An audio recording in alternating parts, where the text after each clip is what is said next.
Bonjour.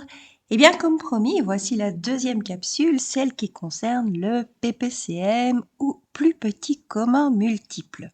Alors, c'est pas compliqué, mais le souci, comme d'habitude, c'est face à un énoncé de problème, de cerner si c'est le PGCD ou le PPCM qui est sous-jacent. On va surtout axer ici cette capsule sur ce souci-là.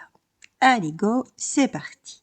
Bon, d'abord, mise en situation, comment peut-on introduire un PPCM? Eh bien, par exemple, lors d'une journée sportive. Et plus particulièrement, on va faire des tours de piste. On prend deux enfants, il y en a un qui est plus rapide que l'autre.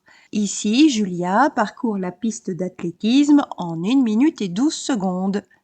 Vous pouvez bien sûr adapter avec des enfants qui courent réellement et un chronométrage à la clé. Ah bon, moi, je ne fais pas ça, donc je fais comme si c'était déjà effectué ce chronométrage. Premier enfant, il fait un tour de piste en 1 minute et 12 secondes. Deuxième enfant, c'est Lola. Elle fait le même tour de piste, mais elle est un petit peu plus lente et elle parcourt cette piste en 1 minute et 30 secondes. Chose importante, ils partent en même temps de la ligne de départ. Eh bien, il se fait que la plupart des tours, ils ne vont pas être ensemble. Mais à un moment donné, ils vont refranchir la ligne de départ ensemble. Et on vous demande justement après combien de temps et combien de tours chacun des deux enfants aura-t-il effectué. On va se mettre un petit peu dans les conditions pour comprendre ce qui se passe. Voilà, donc pour que vous compreniez mieux la situation, j'ai fait un petit schéma très épuré. Vous avez ici la piste qui est circulaire, je l'ai prise telle quelle pour que ce soit plus simple à visualiser. Vous avez ici les deux coureurs. Bon, nous sommes au temps t égale à 0, donc ils sont au même point de départ. Et j'ai décidé d'attribuer la couleur rose à Julien et la couleur mauve à Lola. Alors, on va faire varier ici le temps. Donc les deux coureurs vont se mettre en mouvement. Je vous invite à visualiser les deux points, rose et mauve, mais également le petit curseur qui va nous dire comment va évoluer le mouvement au cours du temps. Donc pour ça, je fais une petite animation. Vous voyez ici, voilà, le premier tour est en route. Julien qui court plus vite commence à prendre de la distance. Je vais le laisser faire comme ceci. Vous voyez, là, Julien va arriver au bout de son premier tour. Voilà, c'est fait. Et seulement Lola arrive à ce moment-là. Et vous voyez, la distance, elle se creuse. Alors, on va un petit peu compter les tours. Là, nous arrivons au bout du deuxième tour pour Julien. Voilà. Et vous voyez, de plus en plus, l'écart se creuse et on arrive finalement à un demi-cercle de différence entre les deux coureurs. Voilà, nous voilà au troisième tour pour Julien. Regardez le temps, ici nous sommes à 230 secondes.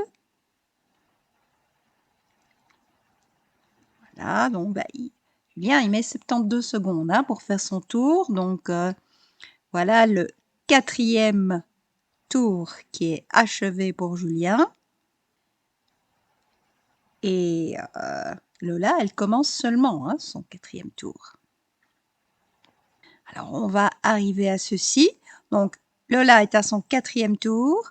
Julien va achever son cinquième tour et boum badaboum, voilà, vous avez vu certainement, à 360 secondes, ils se sont croisés. Je vais ici reprendre là. Regardez. Hop, hop, hop. Voilà. Donc, à 356 secondes, ils vont revenir au point de départ et manifestement, Julien va retrouver Lola. On va voir ce qui va se passer. Donc, regardez bien ici. Voilà, top, 360, ils étaient exactement au même niveau. Et toutes les 360 secondes, ils vont se rencontrer à nouveau. Julien aura fait 5 tours pendant ces 360 secondes, tandis que Lola n'en aura fait que 4. Mais réellement, ça va se répéter ainsi. Donc, toutes les 360 secondes, ils vont se recroiser au point de départ. Voilà, je pense que avec le petit fichier GeoGebra, vous avez eu une idée plus claire de ce qui se passe. Donc déjà, clairement, on va oublier les minutes, on va tout exprimer en secondes. Pourquoi? Parce que vous avez alors des nombres entiers. 1 minute 30, ça veut dire 1,5 minutes. Donc ça, non, les nombres décimaux, on oublie, donc on convertit les minutes en secondes, ce qui veut dire que Julien met 72 secondes pour effectuer un tour et Lola 90 secondes pour effectuer un tour. Ce sont nos deux nombres de départ, 72 et 90. Et ça correspond donc au temps mis pour parcourir une fois le tour de la piste. Bien, ça veut dire que si on fait un deuxième tour, Julia aura mis 144 secondes puisqu'il met 72 secondes par tour. Lola, elle, c'est 2 fois 90, c'est-à-dire 180 secondes. Bon, on continue. 3 tours, ça veut dire qu'on multiplie par 3 le temps mis pour effectuer un tour. Donc on fait 72 fois 3, ce qui fait 216, et 90 fois 3, ce qui fait 270. Vous remarquerez que pour le moment, regardez ici les 6 temps que nous avons à notre disposition, 72, 90, 144, 180, 216, 270. Il n'y en a aucun qui est égal à l'autre. Bon, on continue donc. 4 tours. On multiplie donc par 4 les temps mis pour parcourir un tour de piste. Donc on fait 72 fois 4, 288, et 90 fois 4, 360. Là, on a 8 temps. Aucun n'est identique à un autre. On continue. On va donc vers un cinquième tour. Le cinquième tour, ça veut dire qu'on doit multiplier 72 par 5 pour obtenir 360 et 90 par 5 pour obtenir 450. Et là, je m'arrête. Je m'arrête pourquoi? Parce qu'il y a deux temps identiques. Ça veut dire qu'après 360 secondes, et on l'a vu à travers l'animation GeoGebra, après 360 secondes, c'est-à-dire 6 minutes, ils sont de nouveau, Julia et Lola, au même point de départ. Alors bien sûr, Julien il court plus vite, donc il aura fait plus de tours. Il aura fait en fait un total de 5 tours, tandis que Lola n'en aura fait que 4. Mais qu'importe, ce qu'on nous demande surtout, c'est après combien de temps vont-ils se rencontrer à nouveau? Nous avons la réponse. Après 360 secondes, c'est-à-dire 6 minutes, combien de tours auront-ils effectué chacun? Lola aura effectué 4 tours et Julien 5 tours. Nous avons ici tout simplement toute la résolution de ce problème-là.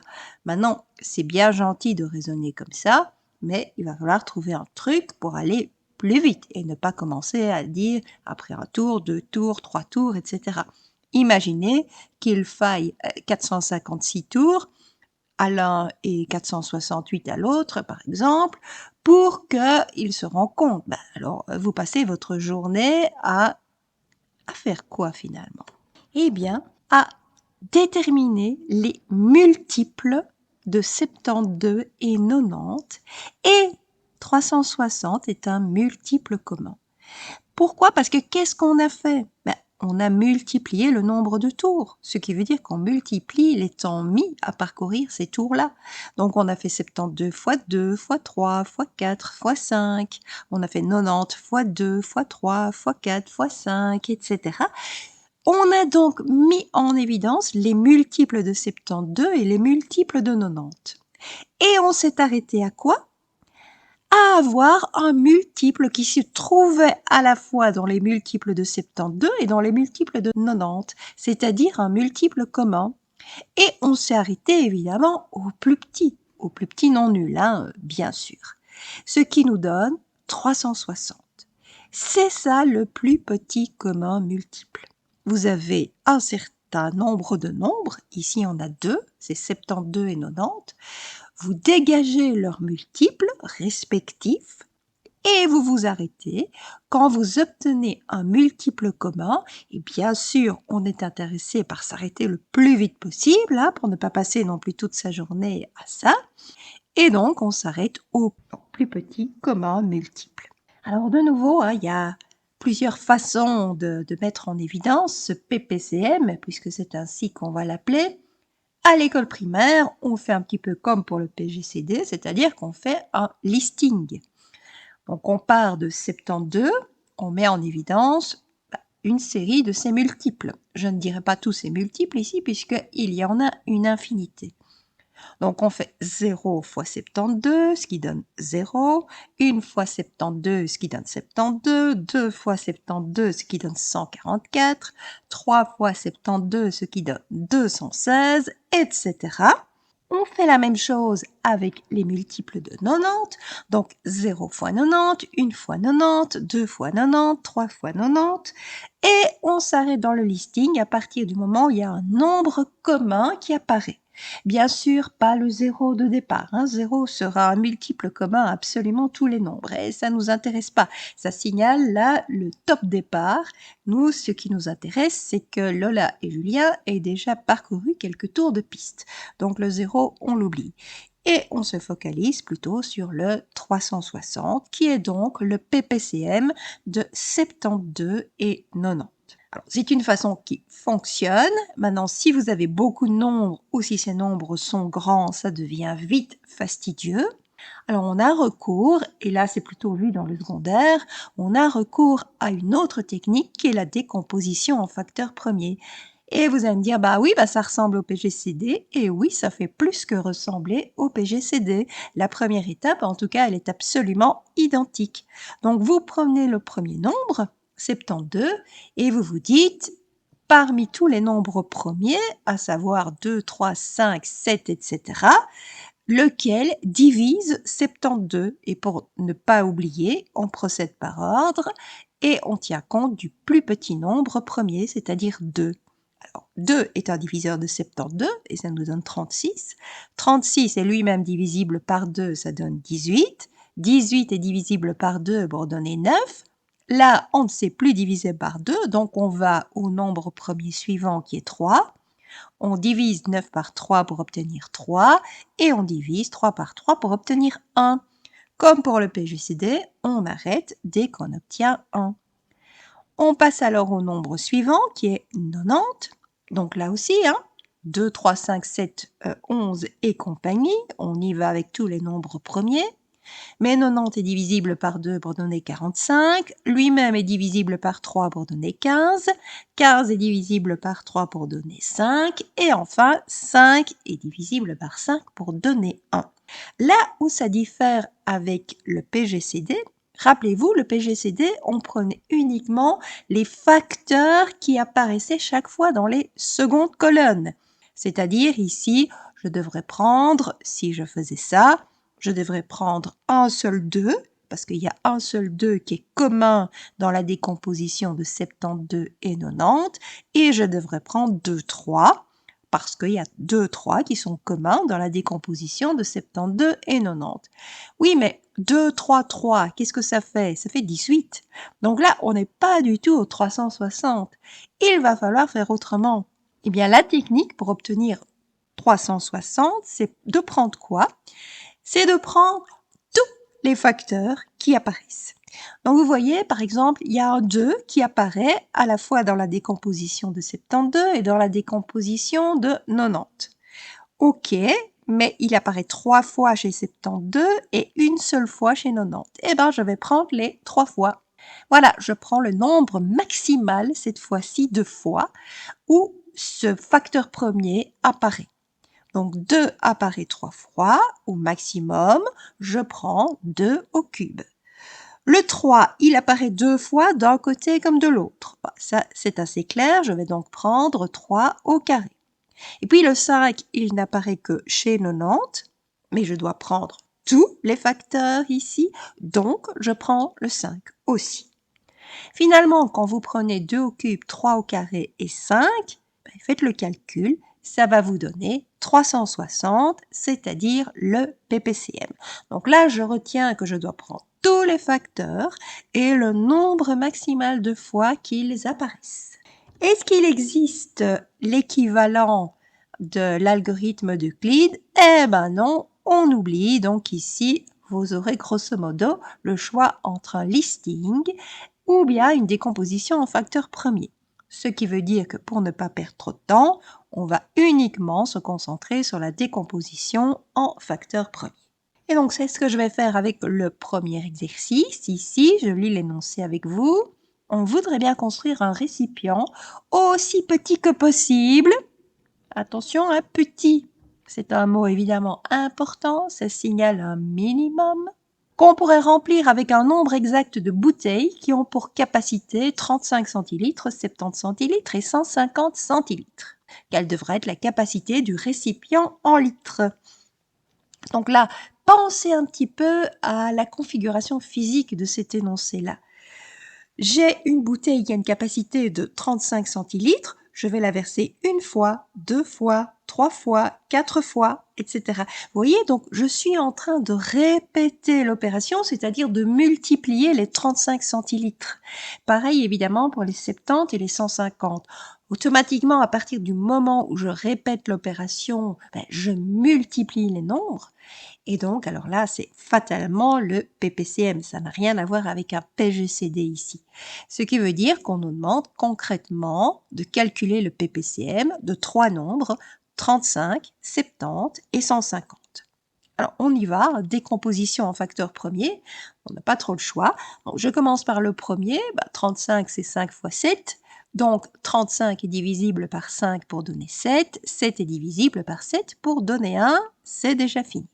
Je vais à 70, 70 c'est le double de 35, donc il y a juste un facteur 2 supplémentaire par rapport aux deux facteurs 5 et 7 de 35. 150, 150 est divisible par 2 pour donner 175, 75 est divisible par 3 pour donner 25, et 25 c'est 5 au carré, donc il est divisible par 5 une fois et par 5 une deuxième fois. Regardez ici, toutes les secondes colonnes, que j'ai d'ailleurs prises en rose. Vous prenez tous les facteurs. Donc, le 2, il apparaît chez 70 et 150, je le prends. Et je le prends le nombre maximal de fois qu'il apparaît. Ça, c'est une seule fois, donc j'ai un 2. Le 3, il apparaît uniquement chez 150, mais je le prends. Le 5, il apparaît dans les trois nombres, mais deux fois chez 150. C'est le 2 qui l'emporte. Donc, je dois prendre 2, 3, 5, 5 pour le moment. Et enfin, j'ai un facteur 7 qui apparaît une seule fois au maximum, donc je le prends une seule fois. Le PPCM sera donc égal à 2 fois 3 fois 5 fois 5 fois 7. Petite calculette, si vous n'avez pas envie de faire le calcul, ça vous donnera 1050. Ce qui veut dire ici, ça veut dire quoi par rapport à l'énoncé? Que le récipient que vous devez prendre le plus petit possible au départ aura une contenance de 1050 centilitres. Vous pouvez convertir ça en litres évidemment si vous le souhaitez. Et on en mettra combien? Parce que on veut mettre un nombre exact de bouteilles qui ont pour capacité 35 centilitres, 70 centilitres et 150 centilitres. Regardez ici. Donc le PPCM, vous avez un 2, un 3, 2, 5 et un 7. Et je prends un seul 5 et un seul 7 pour 35. Ce qui veut dire qu'il me reste 2, 3 et 5. Autrement dit, 2 fois 3 fois 5, 30. Je peux donc mettre 30 ici bouteilles de 35 centilitres dans mon récipient. Au niveau des 70 centilitres, forcément j'en mets deux fois moins. Et donc ici, je vais en mettre juste 15. Et au niveau des bouteilles qui ont une capacité de 150 centilitres, regardez par rapport à ce que vous prenez, il y a juste un 7 qui manque là à l'appel par rapport au PPCM.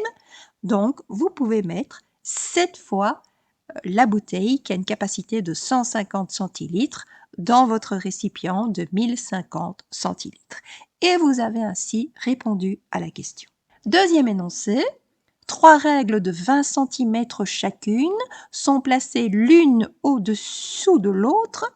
La première est graduée tous les 5 mm, la seconde tous les 1,5 cm et la troisième tous les 2 cm. Quels sont les traits de division qui coïncident sur les 3 règles? Comment comprendre qu'on a affaire à un PPCM? Bien, tout simplement, vous avez une graduation. Une graduation, ça se répète. vous ne mettez pas qu'une seule graduation sur votre règle. Tous les 5 mm, ça veut dire que vous allez avoir une graduation tous les 5 mm. Après 5 mm, après 10, après 15.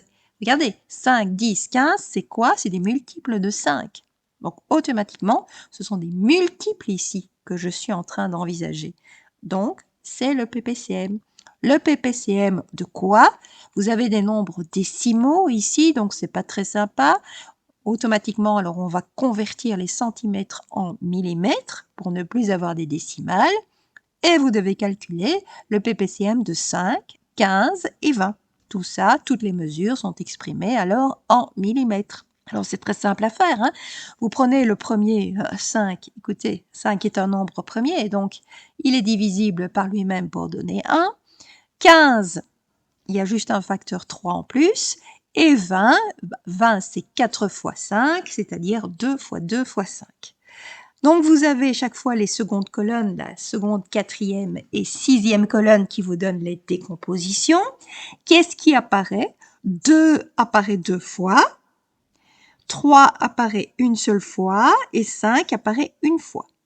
Donc finalement, vous avez 4 fois 15, c'est-à-dire 60. C'est en millimètres, hein, parce que si on devait convertir, évidemment, ce serait 6 cm.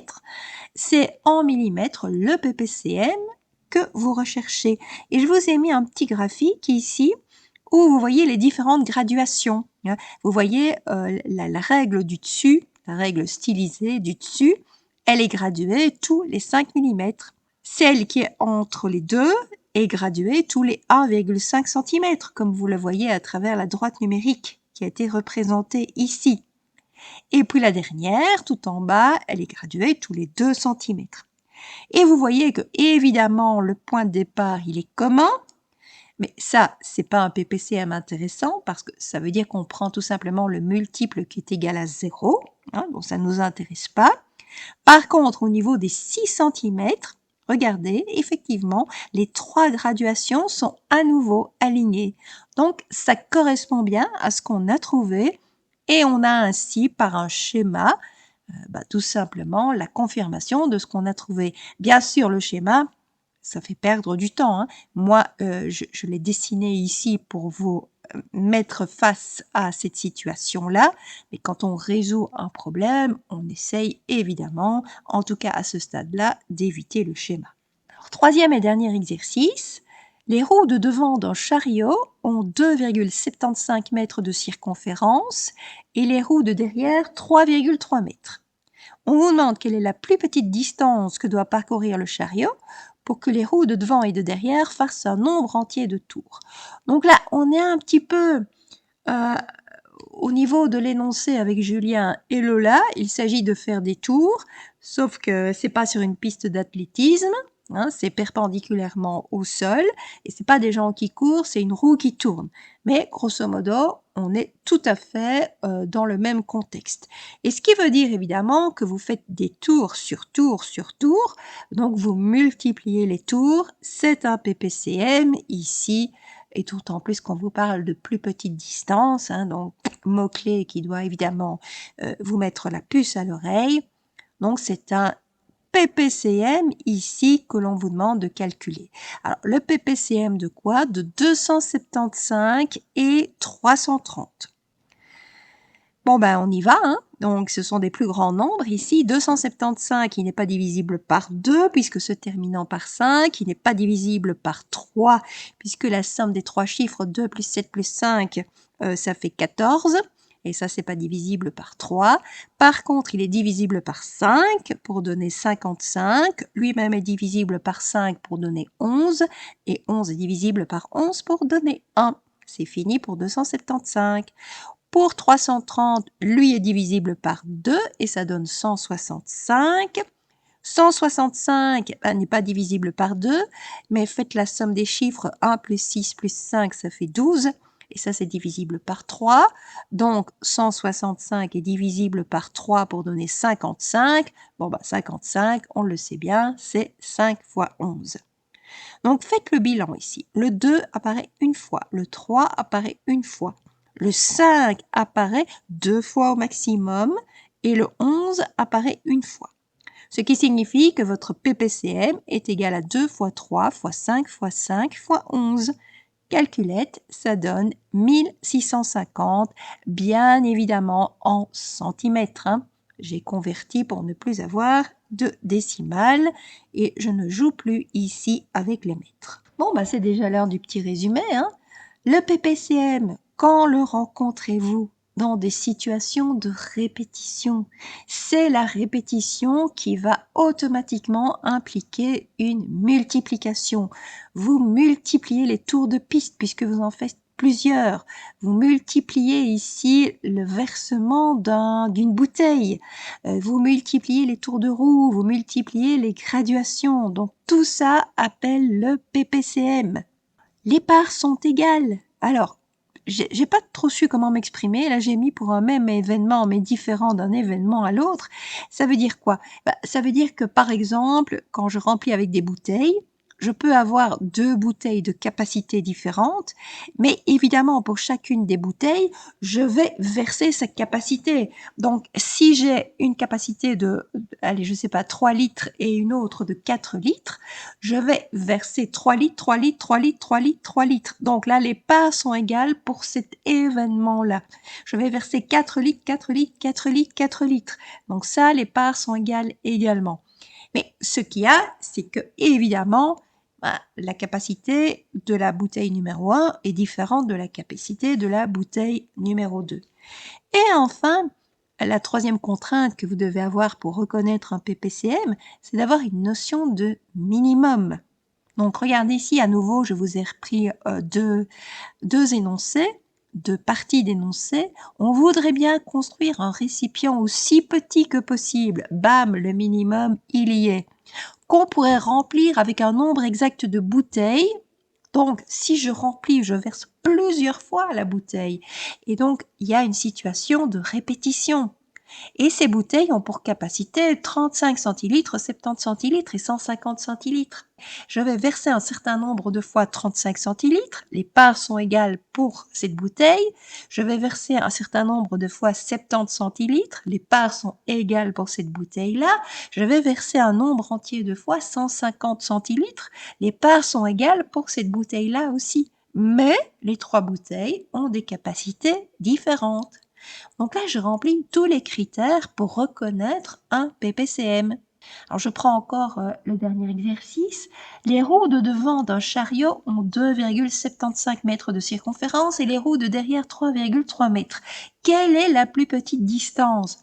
Donc, minimum, ça apparaît clairement, la plus petite distance.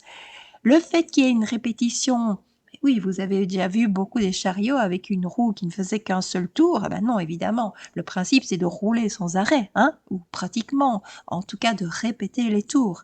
Et puis les parts sont égales puisque les roues de devant, elles vont faire chaque fois les mêmes tours. Les roues de derrière, elles vont faire chaque fois les mêmes tours. Ce qu'il y a, c'est que les roues de devant et les roues de derrière ne vont pas faire les mêmes tours entre elles. Voyez? Donc, vous remplissez comme ça tous les critères pour reconnaître une situation de ppcm. Voilà, j'espère que ça aura été clair et que ces 2 capsules sur PGCD et ppcm vous auront permis d'avoir les idées plus claires ici concernant surtout la reconnaissance entre les 2 concepts. C'est ça surtout qui est difficile face à un problème.